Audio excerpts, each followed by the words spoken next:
right. Welcome back, everybody. Happy Friday, and welcome to another weekly update where my goal is to keep you ahead of the intersection of business technology and human experience. I'm looking forward to this, and thanks everybody who listens, watches these. Always appreciate your engagement, your feedback, all that other stuff. And if you like these, please give it a review, rating, whatever, or share it with a friend. Get the message out there. That is my ask to all of you. Like usual, I have got a rundown on some of the hottest things happening since I recorded last week's. And no shortage of no shortage of stuff going on. So I'm not going to waste any more time and just get right into it. If you've been following the space, or even if you haven't, you might have heard about SearchGPT, real creative on the naming function here. OpenAI is coming hard for the search industry. They launched, it's not launched, it's still in beta, but SearchGPT, they've done some, press releases and kind of what it is. And, there's all the headlines about, hey, it's coming for Google, it's coming for Bing, it's coming for all of this stuff. And the thing that was interesting about this is when they came out, it was presented like this new and novel thing, which it isn't necessarily. If you've played around with the search engines, you may have seen if you Google something, and actually you won't now, unless maybe it's just me, but over the past few months, if you Googled something, you might have noticed, or if you Binged something, if that's even a term, you might have noticed like it gives you kind of an AI curated response to whatever your prompt is. And they've actually pulled back on a lot of that for good reasons. So I have mixed feelings about generative AI search. I think we're definitely going to see more of it. I think we're going to see it continue to evolve. OpenAI clearly is fully invested in this. But I think the concerns I have about this is where this could go, like with so many technological innovations, is it could make us just dumber and more tribal and isolated. It could make us better. And I just don't know where we're going to go with it. Now, if you've played around with some of the, search capability, or if you ever saw a Google search and it showed some of the AI responses to it, I think one of the things that is lacking from some of this, and I think this is where it can lead to some of this isolation or tribalism, is that, now it's giving more robust responses to your questions, and it's giving it in a way that sounds a lot more authoritative. It's almost like now, with these advanced search capabilities and Gen AI being built into it, it's almost like if you go ask a simple question, you're going to get a very comprehensive answer in a very authoritative sounding way. And that could be helpful if you already know what you're looking for, and it's something that's rather innocuous, and you're trying to just kind of find some details, and maybe, hey, now it's giving me a little more context as to why this is the answer that it gave me, and these other things, which maybe before you didn't, and you'd have to sift through all the search results and other stuff like this. Where it gives me a little concern regarding just the human behavior standpoint is we don't, as a species, typically do a good job of saying, I want to truly understand holistically what really is going into the answer to this question. And how have people who maybe think differently than me thought about it? And how have others considered this? And what all goes into that? We want the just simple answer, and we often want the simple answer that validates what we already think. And so when I think about Gen AI and it being combined with search, I get a little nervous that could it be something where you ask it a question and it actually presents you with, hey, this is a complicated answer, and here's some things that should be considered, and here's kind of both sides of what this might be, and where would you like more information on this, to actually force you to critically think through some of that. If it goes that direction, I think it'd be great, because I think that would be even better than what we have today, where you just search and maybe you search for a very, narrow-minded response, and you just find sites that validate those narrow-minded responses. Could Gen AI go, you search for this, but I'm actually going to present you with a more holistic, nuanced response to what you just asked for, just to make sure you're seeing things clearly? I think that could be really helpful. Unfortunately, I don't think that has a lot of consumer appetite, because at the end of the day, I think people would go, that's not what I asked for. I asked for you to validate what I already think. And I just want answers that I kind of am already suspecting. And I'm just looking for you to pull all the sources that are going to further feed that to me. And so I get concerned about that, because now you layer in the kind of authoritative tone, the perception of comprehensive knowledge on all this stuff. And now, instead of just somebody going, well, I searched for it and found this website, and maybe, yes, my personal biases is making me to believe that this is the end all be all answer. In the back of my mind, I kind of know I only picked the top search result and didn't really do my homework on this. And so now that's going to go away, because there's going to be this perception, well, Gen AI did all its homework on it, and this is the response it gave me. And so now I feel even more confident in my personal bias because Gen AI supports it. And I don't think we as a society have quite recognized that, like, AI is still just giving you what you want. Just because it sounds more comprehensive and adds a whole lot more filler into its answer, it's still just feeding you what you asked for. It's not a research partner that's there to actually challenge your thinking and make you think more comprehensively. And so I get concerned about that and how we're going to navigate that. And granted, I think we'll adapt, but I see a world where it makes us worse if we're not really careful. And I think for people listening and watching that, I would challenge you to think that way about, even if you're just doing basic search results. Remember, search results are designed to give you the answer that you want to hear. So if you say, tell me why this is what's going on, it's going to pull up results that tell you why that is, whether that's right or wrong or accurate. It's just going to give you that stuff. And so having that kind of checkpoint in our heads of going, oh, okay, well, I at least need to make sure that I'm doing the work to filter through that. I think we've got a lot of work to do to actually push ourselves with that. Now, the second part that is, like I said, it's in some ways borderline entertaining. In others, it's like, oh no, what are we getting into? Is if you listen to my stuff when Reddit got hooked up to the search engines, and that was a big chaos, which really resulted in some of the big search engines pulling back from its Gen AI search, was, hey, there's a lot of garbage out on the internet. And when you just suddenly say, give people the response that's best, how it's calculating what's best comes from a lot of different areas, and it can serve up completely wrong information to people and potentially harmful information to people. And those are some of the things that OpenAI is now going to have to dig into. And I'm really curious to see how they're going to approach and solve for this, because some of the other big providers learned the hard way that, oh, this will just be easy. We'll just have Gen AI give more comprehensive results. And they took some major backlash when all of a sudden it's like, oh, one Reddit user recommended, if you're feeling sad, jump off a bridge. Like, uh-oh, we better fix that. And so I'm curious how Gen AI or OpenAI is going to guard and safeguard and validate responses, and what kind of guardrails it's going to put in place. Because let me just tell you right now, in digging into some of this, I was like, well, you haven't done too great on your first pass. Because if you go to OpenAI's way, it's still there as of today. I went and checked it today. If you go to OpenAI's announcement page, now you'd have to know what you're looking at. So do the exercise and you'll see what I'm talking about here, because you wouldn't catch it. If you went on there on the site, there's a demo of how it works and like an intro video, like, ooh, fancy, like this is how SearchGPT works. And you'd be like, wow, I'm so mind blown and how comprehensive it is. And it walks through a user saying, tell me about more music festivals in this area. And it's so comprehensive in its answer. But in the first 30-second demo video, the responses were wrong. One of the events, they asked a specific prompt, like what music festivals are during this time or something like that. And it lists them. And the top result is actually wrong. It was already passed.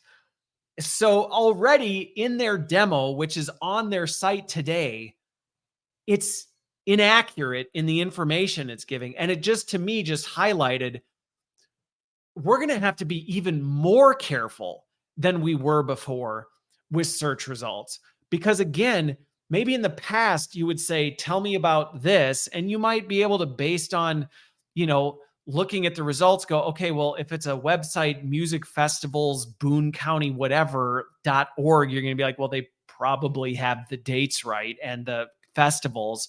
So I'm going to kind of trust it's a reliable source. Now Gen AI just says this and it's like, oh, here's a great festival in Boone County from these dates to these dates. And you're like, great, let's plan, let's do it. And then you go to find out, oh, I mean, I guess that is a real festival, but the date's passed and it's not even happening anymore. So thanks for your not. And that was the top recommendation. So little entertaining. I'd encourage you to go out and check it out. You'll see it's still on the site. It's like, the results are wrong on your demo video. So still work to do, which is probably why SearchGPT is still in beta. And again, will be interesting to see where things go with Gen AI and search. All right. Next up, a little more of a serious topic. If you have not heard about this, Elon Musk, which he's notorious for taking heat, but he's taking some major heat right now for a deepfake video that he posted on X or Twitter, whatever you're still calling it, of Kamala Harris. And it's a political campaign video that was created by a conservative, and it's supposed to be a parody. And if you watch it, and again, I honestly wouldn't even recommend going out to it because you're just feeding the algorithm with, this is what people want. But, if you watch it, it's clearly a parody, but it's a deep fake. And so before I get into this, let me just set the record straight on something, because I'm talking about a political topic and I'm going to be talking about the actual event. I don't want what you think you may know about me or whatever to cloud my really truly objective analysis of the situation based on what you think maybe my political allegiances will be. So let me just first of all say, everything I'm going to share is not based on any sort of political affiliation. I do not pledge my allegiance to the donkey or the elephant or the whatever other parties are out there. I don't, as much as I love America, I don't claim to pledge my allegiance to the United States. For those of you who know me, know my story, or have listened to any of my content, my allegiance is to Yahweh, the guide of the Bible. So I don't have a dog in the fight related to the political stuff. And if you ever want to talk to me about my political viewpoints or how it is, like many things, you'll find I have very complicated and nuanced responses, and it's based on a case-by-case basis, not related to anything. So me speaking about this is not in any way, shape, or form this is pro-liberal, pro-conservative. It has nothing to do with it. I really am focusing on just purely the situation, because it grieved me to see this whole thing. Truly grieved me, and not because of a political affiliation. The whole situation grieved me. So let's focus on what happened, because again, there's this deep fake video of Kamala Harris, and it's her, she's saying these things, it's all this other stuff, and it's Elon Musk posting it, and his post says, "This is great." And that's all it says. And when I watched it, I went, this is, first of all, just not cool, period. The video is very degrading to Kamala Harris. And I don't care if you're Democrat, Republican, somewhere in between. I don't think it's cool to make any sort of content that assassinates a person's character, that takes pot shots at who a person is. There was nothing in the video about her policies or even specific behaviors that people have observed with her and how that, it had nothing to do with that. It just was purely a character assassination of who she is and what it means for her to be, the political candidate she is. And I just thought, what is this that we're doing? And it just, again, it grieved me that here, America, considered by many to be one of the leading countries in the world, we've created a political system that is nothing more than people just pot-shotting at each other and doing this kind of stuff. And so to me, watching this, I just went, really? This is what we do? But I think it's very easy for us to point the finger and say, well, it's them, but it's us as a collective. Where we are on the political end and how things are, it's us. We feed off of this kind of content. We fuel it. We engage with it. We do all this stuff. And I just want to say, I did not find it entertaining. And I think it's sad that we've reached a point as a society where just tearing someone down this is great. It's not great. There's nothing great about it. I just don't care. There's nothing great about it. And I did not appreciate that one bit. And I think, anyway, so I thought that was disappointing and grieving to be like, really, one of the leaders. And again, whether you like Elon or not, he's a well-known leader. He's a global leader. He has a lot of money. He has a lot of influence, and he's sharing tweets of videos, deepfake videos that are literally just assassinating somebody's character. And I think that should just disappoint us holistically. I think the other thing that really disappointed, and I will get to the technical side of this, I think the other thing that disappointed me, though, from a leadership standpoint was, X has policies about how it feels about deepfake content and things that it says, hey, if you're doing this, like, you'll be banned, we will delete your content. And those policies, community guidelines say you need to make it clearly notated that it is deepfake content, that it is not the person. Because this was not like clips of Kamala doing certain things and then them being spliced together, which I still don't think. I think those are gross misrepresentations of people, but it's at least the person. And this was not that. So it was clearly a deepfake political video designed to assassinate her character. And there was no mention that this is what this was. There was no watermark on it saying that this is a deepfake. And granted, in this instance, if you watched it, you would have been like, there's no way that this is actually her doing it. I mean, some people might at first glance, but I think about the more subtle opportunities where what if somebody were to make that video that was close enough to be real, but not quite? And what would that do? And how would that send people over the edge? And so for him as the leader of that social media company to be doing that and not following his own guidelines, and then on top of it, to then like promote it, to me, it makes me angry on a very deep level when I see leaders go, well, you're not allowed to do this, and nobody's allowed to do this unless I like it or unless I want it, in which case I make exceptions. And to me, the hypocrisy of that, of, dude, you claim to have terms of service on this, and you claim that this kind of stuff is dangerous and shouldn't be used for this. And then you go and you make a post about it that gets millions of views and all this other stuff. And yeah, you might go, oh, it's harmless. It's just a parody. It's not whatever. Well, first of all, assassinating somebody's character, regardless, is not okay. We should treat everyone with dignity and respect, whether you like them or not, whether you agree with them. It's not cool. And secondly, who are you to decide that this isn't harmful? And what about the implications of, well, maybe it was, maybe somebody actually did see that and believed it as real, and you didn't follow any of your own guidelines.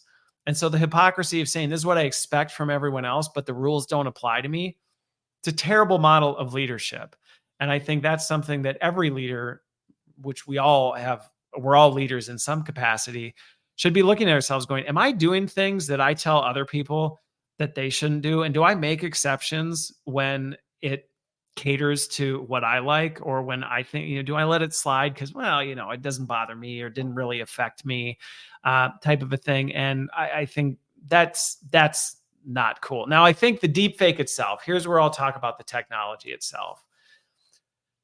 This is, again, just a concerning example of how easy it is going to become, and why we need to just be so alert to the fact that if you watch the video, it is Kamala Harris saying these things. There's video of her saying it, all this stuff. And could it easily be taken? And it's like, she would go, I never said any of that. That image, that likeness of me was not me. That voice was not me. Those words were never uttered from my mouth.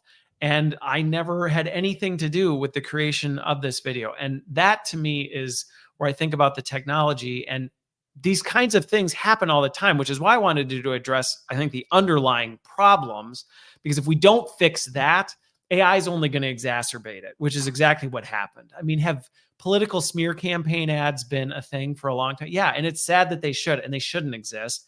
And we should care about that, not just the fact, oh, it was a deep fake, so now let's care. Well, no, let's care about this at a fundamental level. And then on top of it, say, and it's even worse, the deep fake technology was used to make this happen, because that is a complete misrepresentation of a person, to use their likeness, their voice, their everything, saying things they never said and representing it as though they did.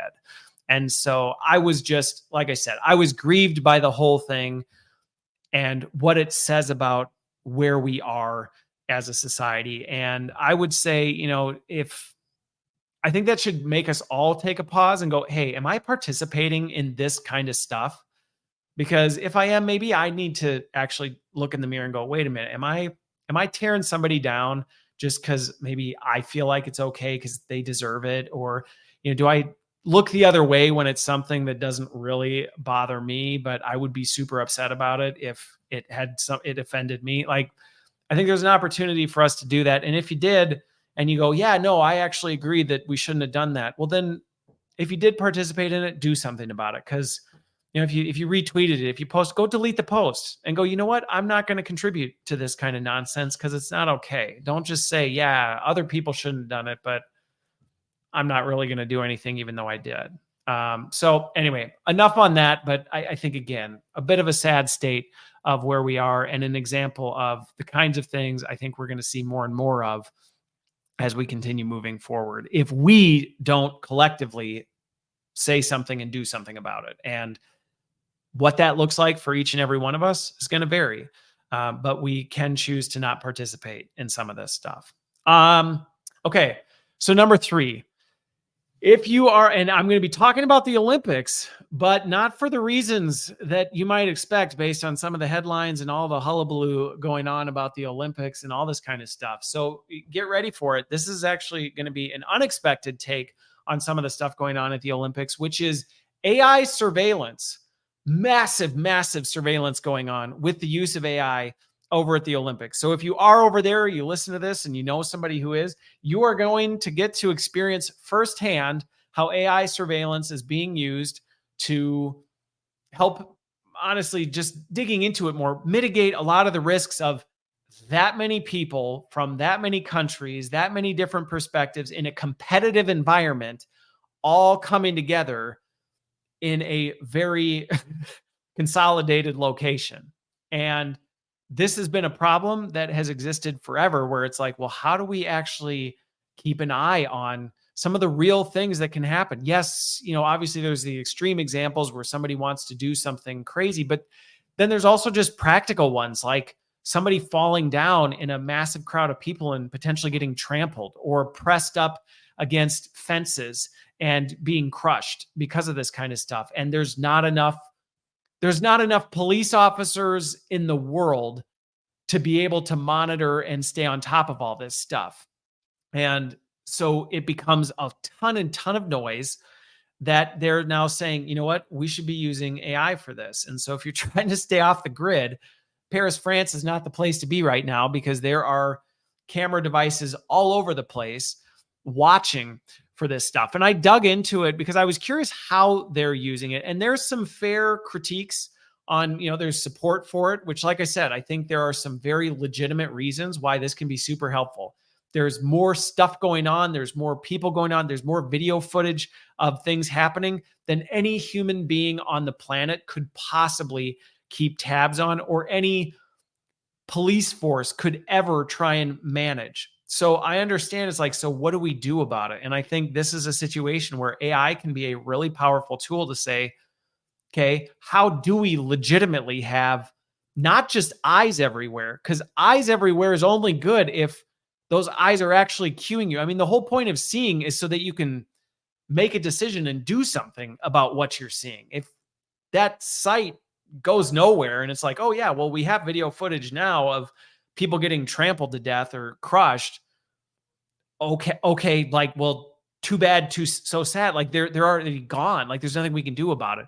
And I think this is where AI has some real potential to say, well, there are patterns, there are things we can be watching for, there are things that we can flag that will help us get in front of it and help us better utilize our resources and say, hey, we need to send police forces over here. We need to send an ambulance over here because we saw this thing happen and we got a notification and it made us aware that something needs to be taken care of. I think that can be really powerful. Some of the critiques coming around, though, and there are people who are really, I think, understandably concerned that, okay, how are these systems really going to be used? And will they continue being used long after the Olympics are done? And so, okay, the Olympics are done and you don't have this unsurmountable volume of stuff. Well, people go, well, it was kind of convenient to have these AI sensing devices all over the place that were watching for stuff. And now, you know what? Why don't we just keep these on all the time and try and catch this stuff? And what exactly is it looking for? And what are the implications of all of that?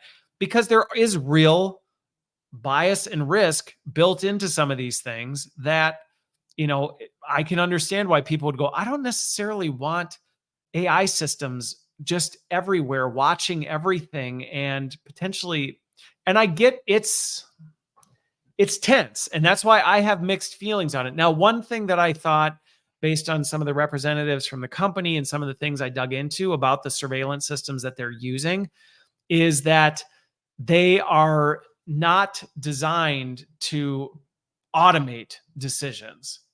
And so I thought, hey, in terms of like the human in the loop, the point of these systems is not necessarily to say, oh, I saw this, and so I'm, deploying police to this, or I'm automatically calling an ambulance based on this. What it's designed to do, the way this system in particular is set up, is to be set to watch for certain kinds of things and then bring those notifications up to a team that is specially trained to evaluate then what it's found and determine what actions to take.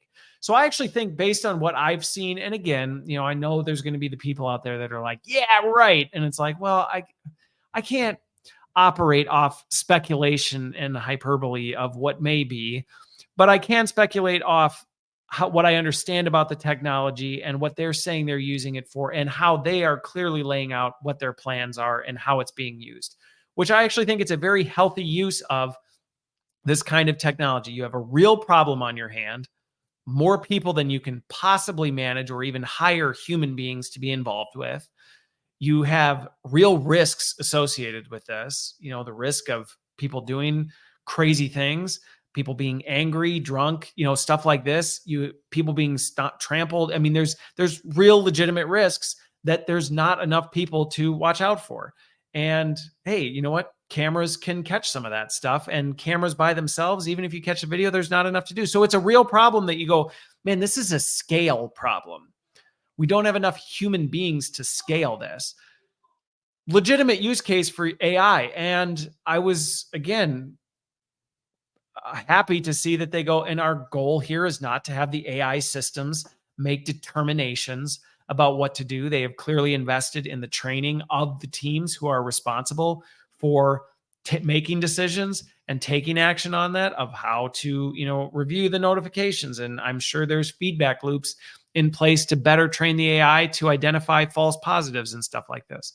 At the same time, I understand the concerns that people have about us moving more to this hyper surveillance, world where we're being watched at all times. Now, personally, I think this is something that we probably is happening more than we realize anyway. If you're in any major city, I watch enough crime shows to know, like, people get caught on surveillance cameras all the time. The biggest challenge is that, half the time there's not enough eyes to see what's on the surveillance cameras, and the systems are disconnected, which, there's a lot of crimes that go unsolved, or a lot of crimes that go unaddressed because of that problem. And so I see the one side saying, hey, this helps solve that problem.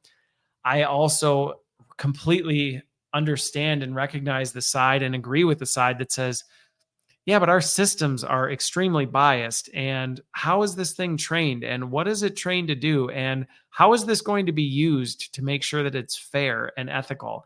And I think those are legitimate concerns that we're going to have to watch as more of this happens. And it'll be interesting to see how effective these systems are, will it identify or catch risks before they would have been caught or that would have otherwise been missed? I think one of the hard parts in terms of proving the effectiveness is, like anything, when you're in the business of catching things before they happen, it's kind of like, well, how do you prove that it would have happened, type of a thing. And I think, what was that movie? Anyway, the movie I remember that was all about this, where they were predicting crimes before they happened. Minority Report. There it is. So anyway, I don't know that we're there yet, but yeah, if you're over in Paris right now, just know you are being watched by the AI teams. I'm also curious what they're doing with that data. I don't know that they're doing any personally identifiable information on that. I think it's largely aggregated. So I guess we'll see what happens and how that goes. But on to number 4. Came across this really interesting study from Upwork that was talking about how are things going with the addition of AI into the workforce and what's it doing for employees? Is it making them happier? Is it making them better? Is it making them more effective? And what it's finding is that AI is adding tremendous workload and burnout to people right now. So I wanted to talk about this one because I actually dug into the report, looked at all the details of it. So I'll give you a little context to what the report was. It was a study that was done by Upwork, which, if you're not familiar with Upwork, it's a company that specializes in gig work. If you're somebody who's a graphic designer or whatever you are, you can go on Upwork and you can get gigs where people go, we aren't going to hire a full-time employee, but we need somebody to come in and do a specific project. And it's a pretty quick, efficient way to bring somebody on board really quick, have them do a specific task and move forward. And several years ago, there was a lot of talk about the gig economy that has since bubbled down a little bit, but that's what the company is. And so one of the things that, as I was looking at the report, I'm always curious when research comes out, because it's always like, okay, what is the bias that this organization that funded and created the research? And as you can imagine, Upwork, that's in the business of gig economy and gig work, it's very clear the report is biased towards, hey, this is why you should hire more freelancers and why this is a really important thing. So I think we have to take that into consideration.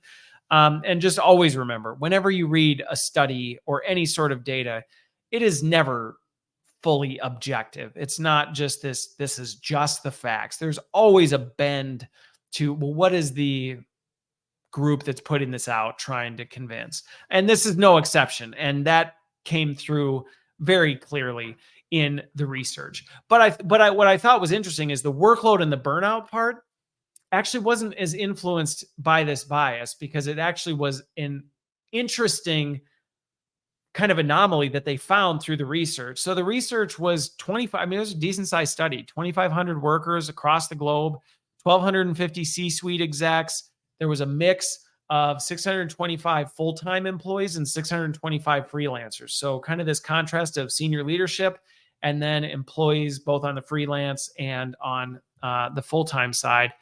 And what it found was, here's some of the biggest findings, and I'll talk about kind of my take on all of this, was it's no surprise to me, and if you read any of the headlines and even just the conversations I'm in, the study found 90% of C-suite execs have high expectations for AI to boost their productivity. So there are, and I think we are very much in this bubble right now where people's vision of what AI is going to do is a little not necessarily even a lot overinflated. There's this idea that just magically by adding AI, you're going to produce better results. And that came out in the data. I mean, 81% of those senior leaders said, yeah, we've increased our expectations on employees. And I'd be really interested, just even based on some of my advisory and coaching work that I've done, it's really interesting when you start to see like, whoa, sometimes the expectations are very realistic and you're like, okay, I mean, it's reasonable to expect you'd see some kind of gains. And other times you're like, wait, you thought that by adding Gen AI to this, like you were going to move from here to here. And so it didn't get into the detail on, well, like how much are companies and executives increasing their demand based on what they believe AI can. But it's, 4 out of 5 are saying, yeah, I'm expecting more from my employees. because now we have access to this technology, which isn't completely unreasonable. I don't think it's completely unreasonable so long as those expectations are realistic and you're doing some of the other things. But the sad part in this whole thing was, and I think this is a message to any leader or anyone who's considering, hey, we hope to be getting more out of generative AI. Only 25% of the leaders and the employees who were surveyed, only 25% said there was any available training on how they were to use this technology. So most people have just been kind of told, hey, you've got this Gen AI thing, so be more productive. And I can just tell you from spending a whole career in human performance and development, you don't just hand people things and they figure it out. I mean, some might, but it's a very painful, inefficient, broken process. And so the fact that a lot of orgs are going, we expect more out of you now. Here's this thing. Now go be productive, with literally zero support. I mean, it's no surprise that people are not finding what they were expecting out of it. I think the other part that was really sad that just goes to this is only 13% of the organization said they even had any sort of strategy for achieving the gain, which to me speaks to one of the biggest problems I see when it comes to AI is companies go, we're going to do the AI thing and it's going to make us better. And when you go, how? Like, what are you planning on doing? Like, where are you going to use it? Where are you going to apply it? What do you see it changing? Most people kind of go, what? Well, we're going to add AI. That's what I said. And it's like, that's not a strategy. A strategy is not saying we're going to use AI to become more productive. A strategy for using AI is we've evaluated our operations. We've identified these as some of the biggest risks.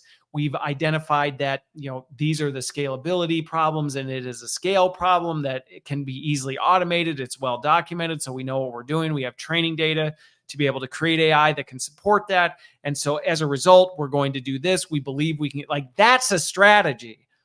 And the fact that only 13% had any real strategy, and again, it didn't get into, so I'd be curious. I'd love to see the 13% who said, yeah, we have a strategy. I'd love to see where they are. The fact that 87% said, yeah, we don't really have any of that. Okay, of that then, of the 13, that 13%, I'd love to see the strategy. What is your strategy? Because like I said, if it's like, yeah, we have a strategy. See, it says implement AI in operations and manufacturing. See, I'd go, that's not a strategy. So I would have a sneaking suspicion because these things follow very similar trends. And I've seen data on this related to skills in organizations, and companies recognize they need to do something about skills, similar to companies recognize they need to do stuff about Gen AI. And so then you dig into, well, how many of you have any sort of upskilling programs? Oh, what do you know? It usually is very similar, 25%. Well, how many of you have real strategies for what you're going to do about those skill gaps? It's usually low double digits or single digits, about right. If you then cut even deeper into it and go, how many of these are actual effective strategies that outline the key things? Usually it's in the low single digits. So this is concerning because when you then look at it and go, it's no wonder 77% of employees feel that their workload is increasing because they've just been handed a new thing. They are not being trained on how to use it. There's no real clear path for what they're supposed to do with it, but they know they're supposed to do it, and they're probably being held accountable. Hey, you need to be doing AI because we have a strategy that says use AI. So did you do that? And people are going, I don't know what to do with it. How do I do it? Do you have any strategy for what we're supposed to do? No, just do it. So is it any surprise that 4 out of 5 are going I am? And I'm curious, feel free to message me. I always am interested to hear from folks. Where do you sit in that? I'm actually really are you one of those folks who goes, yeah, I feel this existential pressure that I'm supposed to do more, but I'm just trying to keep up with what I'm doing. And now I've got this layered on top of me that's actually making me feel more stressed out, more burned out, because 71% feel burned out. So 77 said, hey, our workload's increasing, not reducing, 71% said they're feeling burned out. So only 6% of people said, yeah, the workload's increasing, but I feel good about it. So, I mean, we're talking single digits here of people going, I feel it's going up, but it's okay because I'm handling this well and it's all right and we're doing all right. And 65% were still struggling with even what they're doing today. Never mind all this AI stuff. They're like, I can't even figure out how to deal with what's on my plate. Now I'm getting this stacked on top of me. This is concerning, and I'm not surprised one bit. I will tell you, I was not surprised one bit as I dug into this. And like I said, if anything, I think I would be curious to dig even deeper into this. And this is where I'd love to hear from people. Like, what's your experience? Does this resonate with you or the people you talk with and interact with? Are they feeling similar? Are you feeling this way where you're like, good grief, like now I just feel like I have more to do and I have higher expectations. I'm not even sure what to do because it's concerning. And we were already at a critical tipping point where people were just on the verge of collapse. And I think there was a lot of this promise that AI will be the infusion that you need to feel like you have your life back. And the data's showing, no, it's not. And like I said, I'm not surprised because I think there are some key things that when I work with people that we go through that's like, this is how you actually make sure this mitigates this problem, not exacerbates it. And since this is a one-time study, I don't know that they have anything to compare it with, but I actually wouldn't be surprised if it's gotten worse because we are in this stage where people don't really know what they're doing with this and it's causing major problems. One of the things coming out of the study that I agree with is that there's a need to look at new work models. But again, I didn't necessarily like the recommendation because it very felt biased towards, you know, what'll fix this? Gig economy, gig workers, because it had some points in there that gig workers are, you know, handling the change better, which in some ways doesn't surprise me. They kind of have no choice. If you're a gig worker, you're like, I'm just figuring out what to do and trying to find the most efficient way to do it. And I don't have the bureaucracy of the company telling me what tools I can and can't use and all this other stuff. So it doesn't surprise me gig workers are doing it.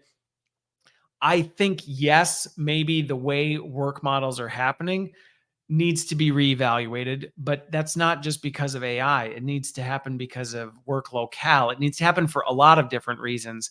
But honestly, I think we need to really put a watch on this. And for senior leaders out there, first of all, one, you need to temper your expectations. Two, you need to put things in place to actually help make this transition. This is not a switch flip that you turn on that magically fixes this. And I am telling you right now, if you get this wrong, it is going to make your problems way, way worse. And I think back, I said a couple of years ago, I'm like, if we get this wrong, we're going to end up in a worse position than we're in today. And this study really is starting to validate a lot of that. And so I'm concerned about it. I am legitimately concerned about it. It's why I do a lot of the stuff I do. And gosh, if there's ways I can help, please let me know, because I really think I've seen where it goes well. And I can tell you, there's a way where doing AI right will actually dramatically improve these statistics. But right now, that is not the majority of what's happening. And that is call for concern, especially when we take into account some other factors that are also making worse the work world. Okay, I'll end there. The last one that I'll talk about today is another crisis. I shouldn't laugh about crises because I get it's a lot and people are struggling and there's just a lot going on. But I just feel like every headline is, this is a crisis. It's an existential threat. And it's just leading to people being like, I don't even care anymore. Like everything is out to kill me and out to get me and going to be the end of the world as we know it. And even to my point before, like there's a way you can do this right, but you got to slow down, take the time and bring people along who actually can help you do that. But so this latest one is there's this rising, I have it on my list of things I was going to talk about a couple of weeks ago, but I didn't get to it, which is there's this growing concern that we're running out of data to train AI on. I mean, we've consumed all that there is. I've talked about the fact that we can only create new stuff so fast, with the exception of, well, we could make AI create synthetic data, but then you're feeding it its own tail. And so is that really going to solve it, or is it just going to eventually eat itself?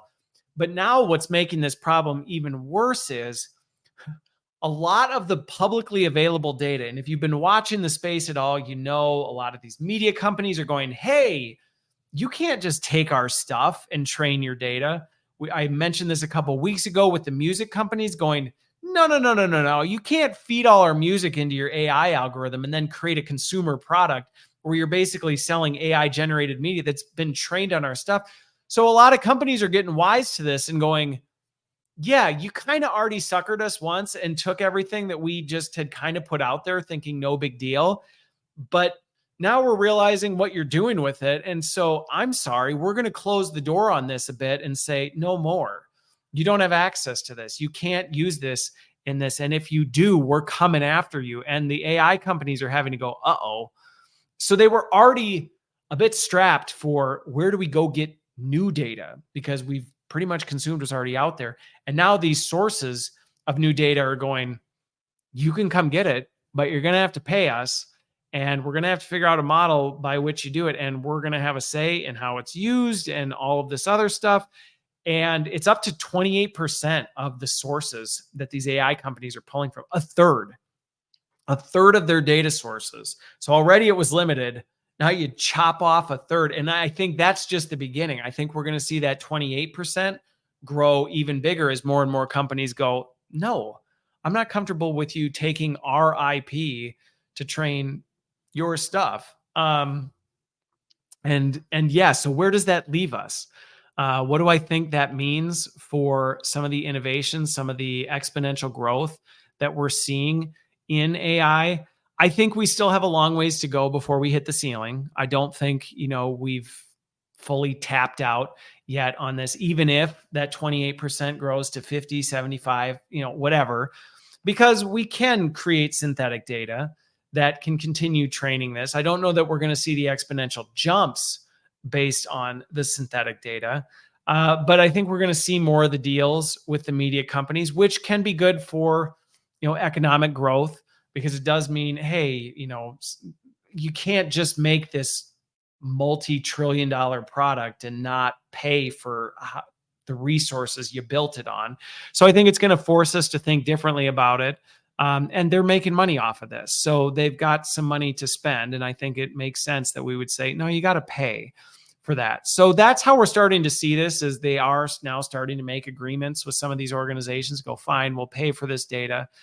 We are seeing the use of synthetics. So I don't see us hitting the ceiling just yet, but I'm not releasing it for a little while yet. But I have a conversation with someone where we're talking about, some of these orders of magnitude that are being proposed, where it's just like, we're just going to keep seeing exponential growth in this. I am more and more hesitant to say I think that's an accurate assessment of what we're going to see, not only for reasons like this, where the training data is just kind of becoming less readily available, and we can't, you think about it, we just had literally what seemed like an unlimited fuel source to pour into this fire. Well, that doesn't keep happening. So that's going away. But I think some of the other things are, even just the way we've engineered and built some of these AI models, they're going to tap out. And like any innovation, you think of when the Pentium processors first started going, it's like, oh, do you have the 133? Do you have the 266? Do you have and you had to have the new one, because if you didn't, eventually you kind of hit a point where you go, I mean, okay. And we already are starting to see that with some of the large language models. So I think I predict we're going to start to see a bit of a leveling, unless, not just that the data is the problem, because we are coming around. There are ways around that. I've talked about the power restrictions.